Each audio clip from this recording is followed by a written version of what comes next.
Wednesday, April 3rd, 2019. Netanyahu to meet Putin in Moscow before the Israeli election.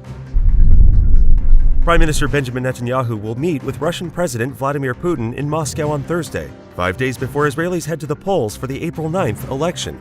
Netanyahu and Putin spoke on the phone Monday and discussed, quote, regional issues. The Prime Minister is currently hosting Brazilian President Jair Bolsonaro in Jerusalem. The two leaders previously met in February in Moscow on a brief state visit.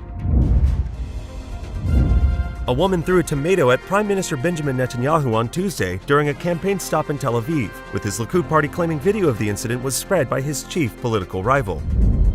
Algeria's ailing leader submitted his resignation with immediate effect after weeks of protests.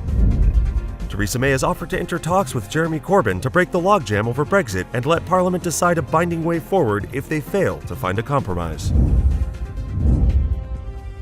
Maduro loyalists strip Venezuela's Juan Guaidó of immunity. Maduro loyalists stripped Venezuela's Juan Guaidó of immunity Tuesday, paving the way for the opposition leader's prosecution and potential arrest for supposedly violating the Constitution when he declared himself interim president. Defiant Guaidó spoke publicly moments after the vote, saying he's undeterred, while knowing he runs the risk of being, quote, kidnapped by the Maduro government.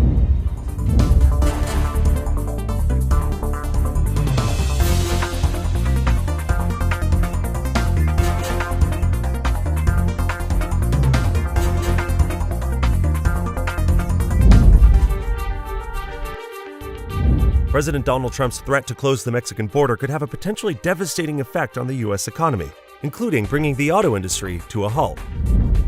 A push to curb surprise medical bills has found support among both Democrats and Republicans on Capitol Hill. The surge of migrant families arriving at the southern border has led the Trump administration to dramatically expand a practice Trump has long mocked as, quote, catch and release. Avenatti proclaims innocence in, quote, David versus Goliath's court fight.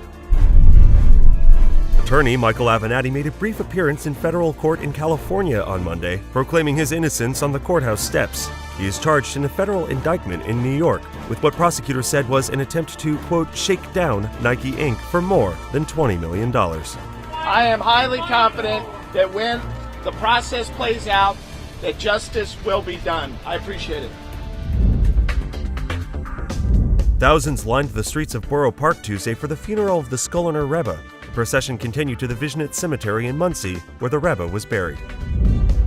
New Yorkers will have to pay an extra 5 cents per paper bag amid the new statewide ban on single-use plastic bags, which will go into effect March 1st, 2020. New York City is set to become the first American metropolis that seeks to ease traffic congestion, cut pollution, and boost mass transit by charging motorists a hefty toll.